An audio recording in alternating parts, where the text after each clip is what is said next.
Kim Kardashian has had enough. This complete debacle of Prince Harry and Meghan Markle's making has made them even more toxic in Hollywood than they were before, and that is saying something. I'm going to take you through the briefing and the counter-briefing about what the Daily Mail is describing as the Sussexes Photogate snub. Because that newspaper has learned that the Kardashian clan are upset after Harry and Meghan demanded not to be pictured inside Kris Jenner's 70th birthday, which was extraordinary, of course, because just a few moments earlier, they had been pictured inside the event for Serena Williams. The newspaper writes, People magazine, the Sussexes' preferred publication in the US, has claimed that Meghan and Harry asked that no photographs of them inside the James Bond-themed party were published. A source close to the Kardashian camp has said they are baffled, given the Sussexes were happy to be pictured inside the baby-to-baby gala hours before the party where they posed with friend Serena Williams. Another Mail source in LA has confirmed that Harry and Meghan are believed to have ticked no on a photo consent form before going to the ball thrown for Kris Jenner by Jeff Bezos and Lauren Sanchez. A California-based source told the Daily Mail today that Kim is fuming. Another expert said that Harry and Meghan have risked losing support from Hollywood A-listers that they need now more than ever. Kim was like, "You've already been papped outside? And you were at the baby-to-baby event the same night being photographed like Meghan Trainor and Paris Hilton, so what's the problem?" And they added, Kim is pissed off. And it's not a surprise, is it? Given that the Kardashians are the royal family of Hollywood. In fact, Rob Shooter has gone one step further, revealing that Kim Kardashian, after this debacle, has actually decided to cut off Meghan Markle altogether after what insiders are calling a total vibe clash at the birthday party. Sources close to the Kardashian camp say Kim was furious when Meghan's team requested that all pics of her and Harry be scrubbed from the internet. He reports a Hollywood insider saying Kim doesn't do take-backs. If you show up to a Kardashian production, you are part of the machine. Meghan tried to rewrite the narrative, and Kim hated that. The tension apparently started earlier in the night when Meghan politely but icily declined to film a simple greeting for the Kardashians on Hulu. Kim took it as a snub. She felt like Meghan acted like Buckingham Palace had arrived, and that goes down badly in Calabasas. Now insiders say Kim is done. Meghan made another Hollywood enemy, the friend confirms, and unlike royals, Kardashians don't forgive easily. As one LA publicist put it, you can ghost the royals, you cannot ghost the Kardashians. But I want to show you the other side of the argument because, of course, Harry and Meghan's team are desperately trying to dampen this down with a briefing to Tom Sykes of The Royalist explaining why their pictures were scrubbed. And he reveals that it was after a request was made by Harry and Meghan that the images of them at the party were not published. However, the truth, this is according to a source in Harry and Meghan's camp with direct knowledge of the arrangements, is actually A, that Harry and Meghan, along with other guests, were asked beforehand if they consented to images of them at the party being shared and had said no, despite perplexingly apparently allowing themselves to be photographed arriving. Photographic consent forms are now routine at high-octane gatherings, and the Sussex is fully in line with Hollywood etiquette circa 2025 tick no for inside shots. Someone on the Jenner social team missed the memo. The shots went live, a klaxon sounded somewhere, and down they came. He adds, I'm told Harry and Meghan were not particularly bothered by the photos being published, which is lucky, as they have now been saved by an army of Redditors. Turns out deleting a post of your hubby looking daft on the world's biggest digital megaphone produces the opposite of disappearance. The aged among us will know this as the Streisand effect. And more negative briefing about exactly how Meghan Markle was acting inside that party, with Page 6, previously an ally of the Sussexes, describing her as being in networking mode at the 70th birthday bash. They write, Meghan Markle mixed business with pleasure. She was definitely in networking mode, an insider told Page 6. She schmoozed with a lot of power players describing the Duchess of Sussex as cool. Meanwhile, Buckingham Palace insiders have told the newspaper that the royal family was shocked at Markle and Harry's appearance at Jenner's bash. According to their sources, the attendance shows that Harry is so far removed from the rest of the family. So, what to make of this briefing and counter-briefing? Well, I am absolutely delighted to say that returning to Outspoken, still in her hospital bed, bless her, is the incredible Lady Colin Campbell. Lady C, before we get to this nonsense, how are you? You've had your operation, but you're still not back at Castle Goring. Dan, I'm still breathing. Thank God for that. So you've had the operation, right? Yes, I had it. They repaired my acetibula and they have done whatever they needed to do to my hip. Sorry, pelvis, not hip, pelvis. And so I'm not in as much pain as I was before, but it's been quite an ordeal, I don't mind telling. And the pain is not exactly something to ignore, but let's just truck on as if it's not happening. Well, I love this. I love this, Lady C. I've been watching your videos on your own channel, and I thought, gosh, only Lady C would be ploughing on from her hospital bed, and it's been brilliant to see. When are you expecting to be back at the castle? I'm hoping next week. Okay. I'm hoping next week, because I'm really lucky, because on the family floor, which you're very familiar with, yes, there's a lift up to it, and everything is on the same floor. No steps, so it will be manageable, we hope. I know. So, thank God you have that lift. But then I can't walk for 6 months. 6 months. So oh my God, it's very painful. So. It is.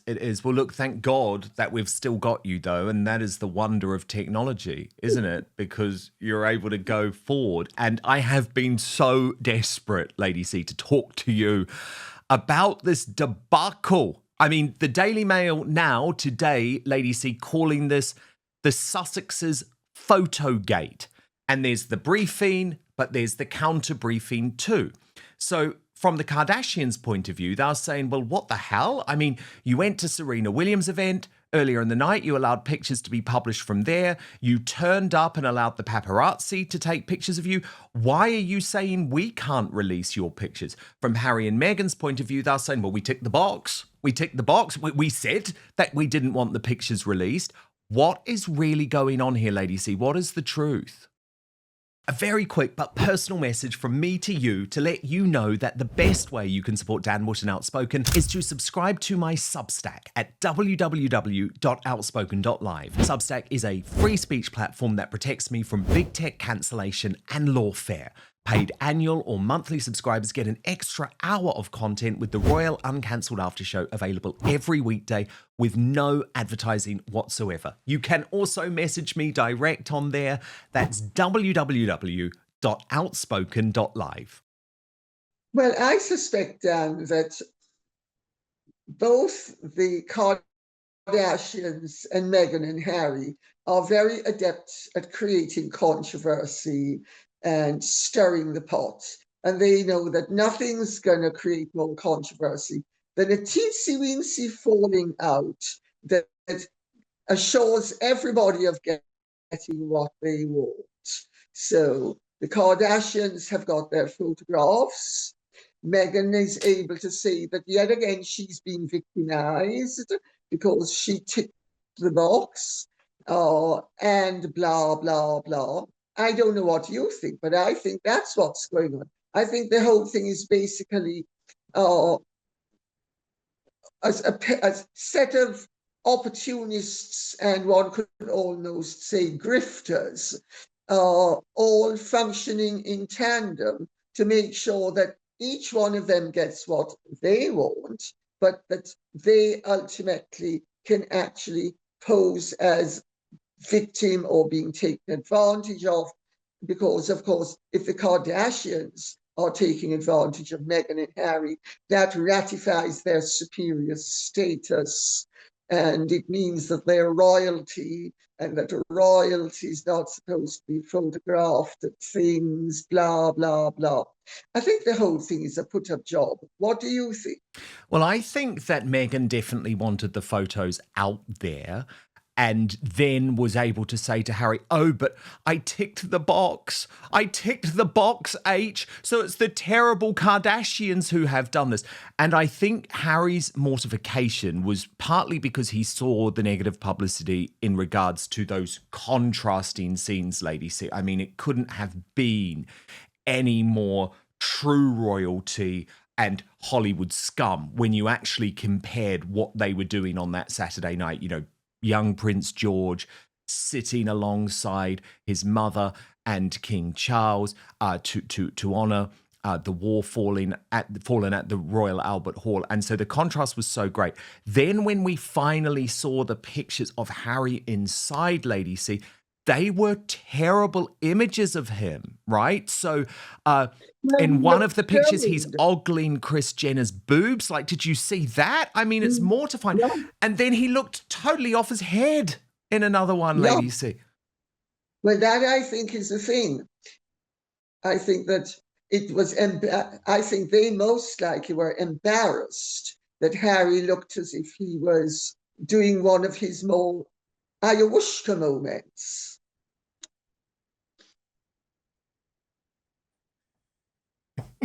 What on earth could you mean? He had a cold. Well, or he was using marching powder to make sure that he blew his nostrils out so that his brains functioned properly and could get him from the low point to the high point as quickly as possible. He looked as if he was out of his mind. And I mean, well, that is really just a creepy shot, I would have thought. But I mean, don't you think it's a little bit creepy? And yeah, it's mortifying for him. It's mortifying for him because this is all about his downfall and about the fact that he never wanted to be here. And all of the optics were just so bad. And so I think Meghan was secretly happy the pictures are out there. I mean, we've known for a long time, Lady C, she has actually been desperate to be photographed with the Kardashians. And up until this point, it was actually the Kardashians who had been resisting her. Do you remember Kris agreed to have a picture with her mother, Doria, at an event a couple of years ago, but Meghan wasn't in the picture. So I do believe that Meghan wanted the pictures out there, but I think Harry saw them and freaked because he was also aware of how bad the headlines were in the United Kingdom at this point. But look, he just looked miserable to be there, didn't he? It was quite sad to watch the whole thing. But I think he does look miserable when he's not looking as if, would somebody just give me a... And I'm not going to use the word. There's a lot of legal highs in California, Lady C. I do always make that point. There are a lot of legal highs in that state. But he looked as if he was begging Kris Jenner for a blowjob.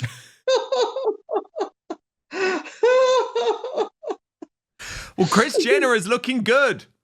Kris Jenner is looking good. Listen, she looks a lot better and younger than his wife. And she's 70. Yeah. But there was some other fascinating insight, Lady C, from inside. He likes them older. Well, indeed. Sorry, what's that? Well, I was just going to say there was some more fascinating insight from inside the event from Rob Shooter. Let me just take you through this and then I'll get you to respond. He writes, privacy, not at a Kardashian party. Shooter Scoop has learned that Prince Harry and Meghan Markle were left horrified after realising Kris Jenner's 70th birthday bash was crawling with cameras, influencers and unfiltered footage all destined for Hulu. It's Meghan and Harry's worst nightmare come true. They thought it was going to be an elegant, private event. Instead, it was full-on Kardashian chaos. Cameras everywhere, boom mics and chandeliers, drones outside the mansion. Unlike traditional A-list events, no one was asked to hand over their phone. Guests filmed everything from Kim's champagne toast to Jeff Bezos' impromptu dance moves, and Kris collected all the best footage for an upcoming episode of The Kardashians. There were at least 3 professional camera crew rolling all night, says a source. Even the security team had GoPros. Meghan looked horrified. Mortified, Harry tried to laugh it off, but you could tell he wanted out. The royal couple slipped away before midnight, just as the lights dimmed for a surprise performance. They came to network and got reality TV, the insider adds. But I mean, Lady C, what the hell were they expecting? Well, this is why I say, Dan, I think the whole thing is a put-up job. Of course they knew what to expect. I mean, what do you expect if you are involved with the Kardashians? They knew exactly what to expect. They knew exactly what was going to happen. And anything to the contrary is a pretense and shows yet again how very adept Meghan is at turning opportunism into victimhood. I mean, she's the one who has targeted the Kardashians for years so that she would get to be a part of, at least occasionally, an event that where she's with them in the inner circle. And now, all of a sudden, she's being victimized and she has something to complain about. She doesn't have anything to complain about. You know, you go to a party and if you're photographed, you're photographed. If you're not, you're not. I mean, all this nonsense about that royalty doesn't do this. You go to royal events, they have a rota photographer there. He's photographing the event. Not all royal events are photographed, but some are. And it's incumbent upon the guests to not look as if they're desperate for blowjobs and have just been sort of marching through Bogota, snorting all sorts of marching powder. Yes, of course. Those legal highs. Can I just stress those legal highs Absolutely. in California? You know what I'm saying? Absolutely. Of course, the other laughing stock of the internet, Lady C, and what's interesting about this, right, is that the people who they are now the laughing stock with are the folk, actually the sort of woke folk who originally were supporting them, but all over the internet, the fact that they can't handle a Kardashian party has turned them into a joke. And I just want to show you one hilarious example on TikTok, Lady C. Watch this. Okay, stay calm. Stay regal. Wait for people to notice you. Just smile. Keep smiling. Scan the room. Look around mysteriously. Oh my goodness, aren't you? I know I've seen you somewhere. Your energy, it's so cinematic. I'm the server. Well then, server, I'll have a glass of champagne. Blend in, but also stand out. Mostly stand out. H, stay with me. We're looking for Jeff and Kris, and the producers of the Bond franchise. If I could just speak to them about my range, they'll definitely consider casting me. So this is what it's like to mingle with the elite. Yes. Network my way into destiny. Ooh, what's going on over there? Come on, H. Can we just get in here? Oh, it's so true, isn't it, Lady C? She's got it in one. Well, exactly. They've got it in one, haven't they? And all of the full outrage that they didn't expect this and they didn't expect that. And, I mean, honestly, are they not aware of the fact that everybody can see through them now? And I mean, this sort of conduct is to be expected, but it's certainly not to be admired. No, indeed not. And Lady C, while all of this is going on, actually, there's a much more serious drama, in my view, for Prince Harry. And it involves this court case that we have been closely following, which is meant to begin in January versus the Mail newspapers. And this is the problem, Lady C. When you lie down with rats, you are going to catch the fleas. And by lying down with the jokers and the phone hacking criminals at Byline Times, I think Harry has destroyed his reputation permanently. I'm going to take you through some of the details here for folk who haven't been keeping across this. So the Prince Harry phone hacking witness has now admitted formally that his confession was false. The big problem here, of course, is that it was his confession that actually prompted Harry to begin the court case in the first place. So here's the Telegraph reporting. The private investigator whose apparent confession prompted Prince Harry and others to sue the publisher of the Daily Mail has claimed that his pivotal witness statement was, quote, completely false and the signature a forgery. Gavin Burrows claimed that a witness statement dated August 2021, in which he appeared to admit targeting a large number of private individuals over a number of years by hacking phones and bugging cars, was prepared by others without my knowledge. 5 of the 7 claimants, including the Duke of Sussex, Sir Elton John and Baroness Lawrence, have told the High Court they embarked on the high-profile legal action against Associated Newspapers, that's the Daily Mail publisher, based on evidence apparently obtained by Mr. Burrows. And Tom Sykes has a very interesting take on this on the Royalist blog, writing that there is now trouble for Prince Harry because guess what, mate? Phone hackers can't be trusted. And he writes, I've always felt that the problem with Prince Harry's big phone hacking case against the publisher of the Daily Mail, which is set for a blockbuster courtroom showdown in January, is that so many of the characters involved seem to be shady private investigators or admitted phone hackers themselves now claiming to have seen the light. Poacher turned gamekeeper hardly begins to cover it. Now one of these shady tabloid resources, a private investigator named Gavin Burrows, has said that his confession to a lurid parade of phone hacking crimes was completely false and that the signature was a forgery. Unhelpfully for Harry's side, Burrows also claims to have received lots of cash from lots of different people and to have had a mysterious meeting with Harry's high-profile barrister David Sherborne in a London park, where Sherborne grilled him about his investigative techniques.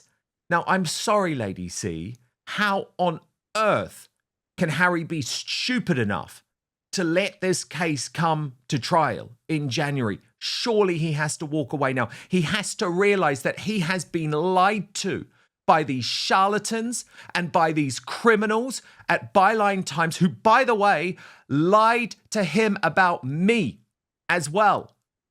And he tried to ruin my life based on lies because he believed these criminals. I mean, he's a bloody idiot. He is a fool, but he's got to walk away from this case now, does he not? But first, we've partnered with Gundry MD to share this information with you. Would you believe me if I told you inside your pantry right now is one of the healthiest foods on the planet? Yep, it's true. And it's not some weird trendy superfood. Spoiler alert, it's olive oil. You're probably used to cooking with it, but there are countless ways to use olive oil to help yourself look and feel younger.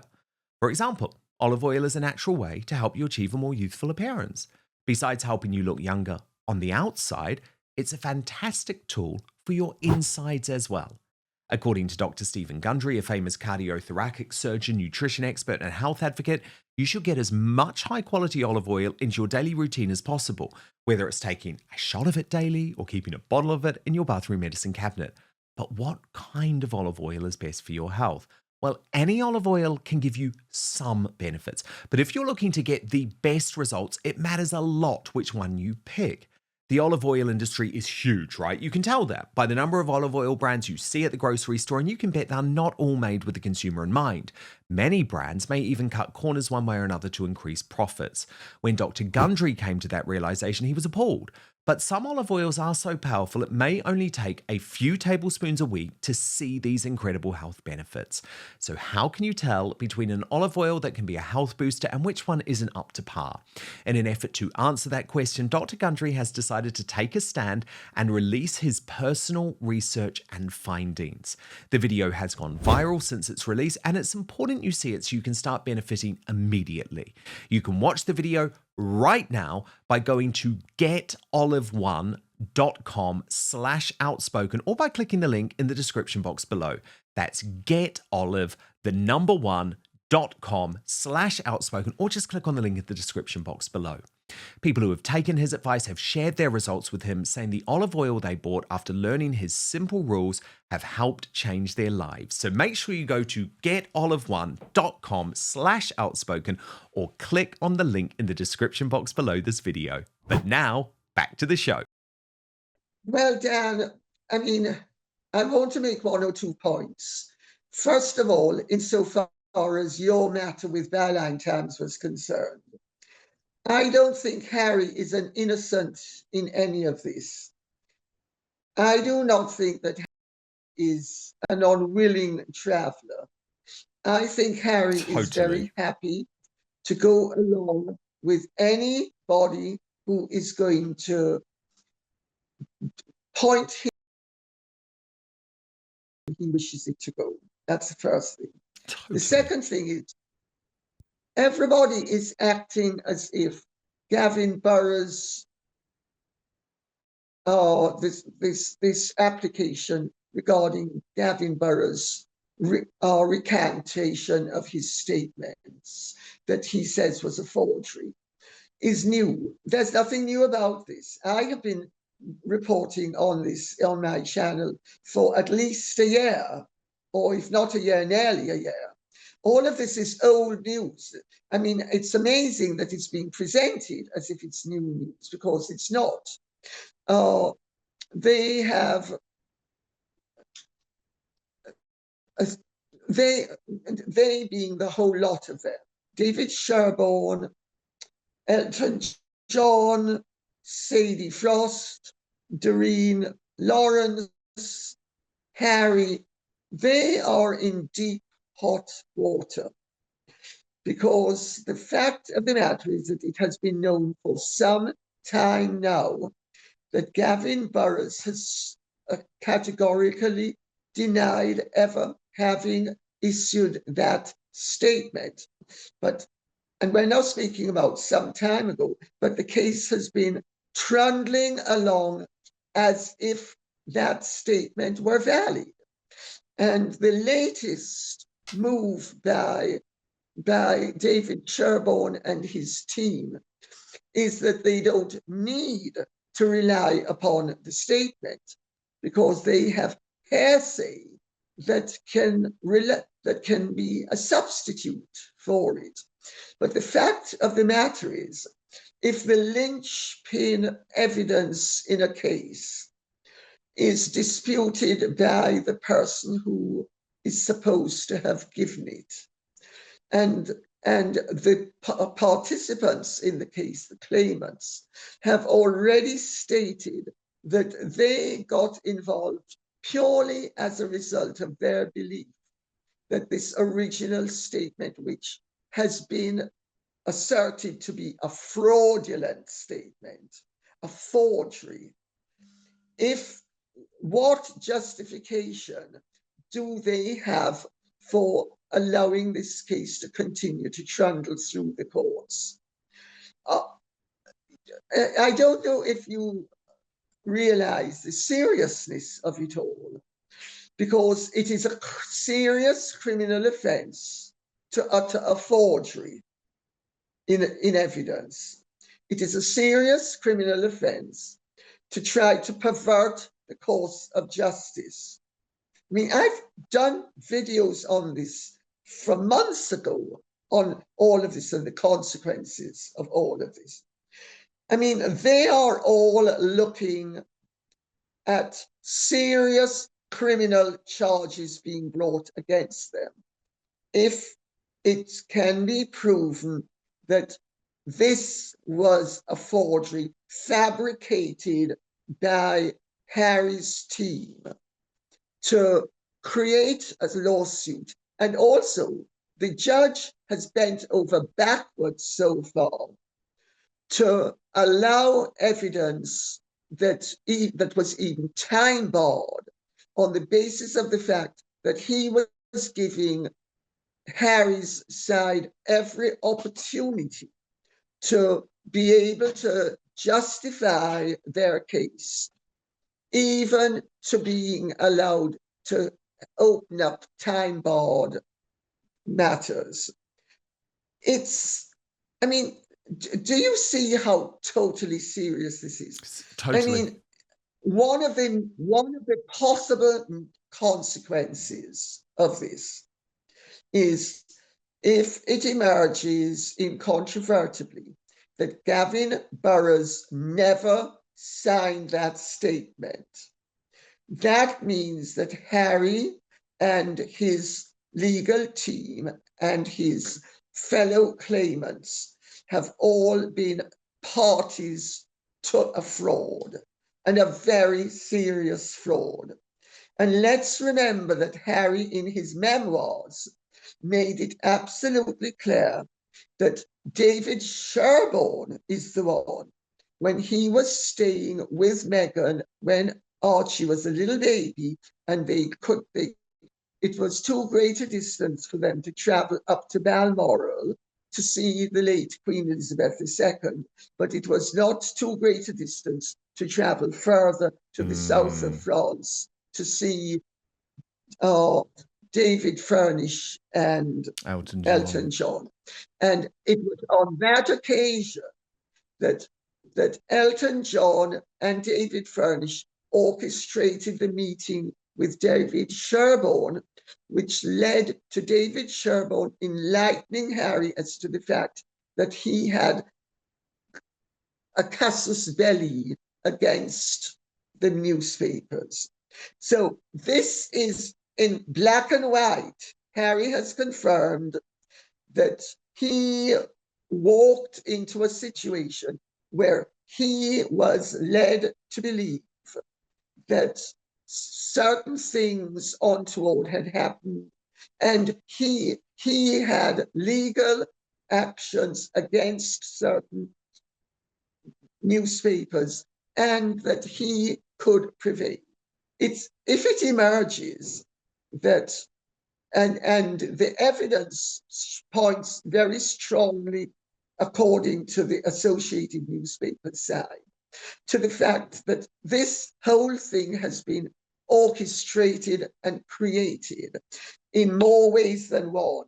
Because let's remember, a few months ago, there was the whole business of them having created opportunities to be able to extend time frames.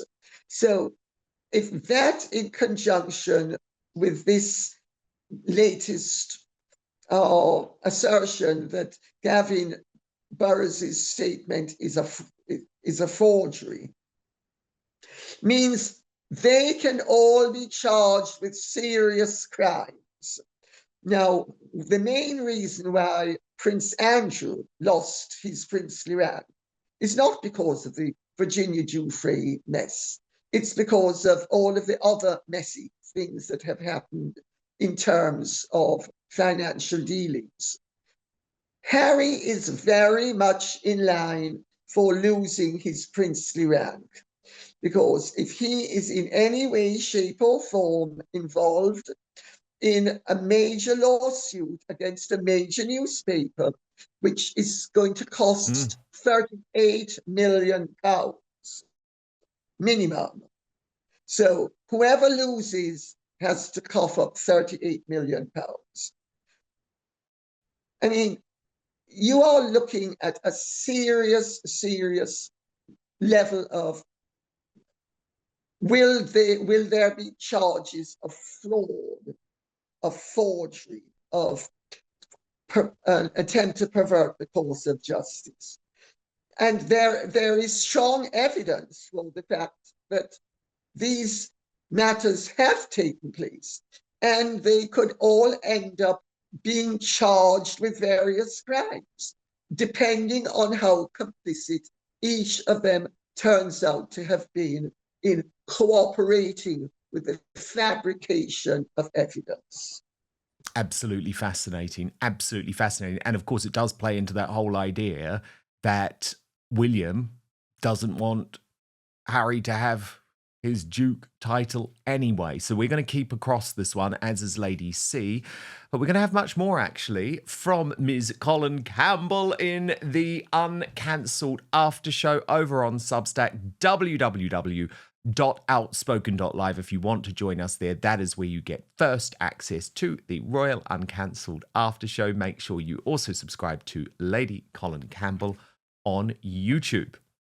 Thank you so much for watching Dan Wootton Outspoken. Please click on my face just to the bottom left to subscribe to this brand new independent news source and turn on the notification bell so you'll be alerted to our brand new live shows, uncancelled interviews, and special royal episodes. Outspoken is also now available as a podcast, so you can listen to the show every weekday on the go, wherever you are.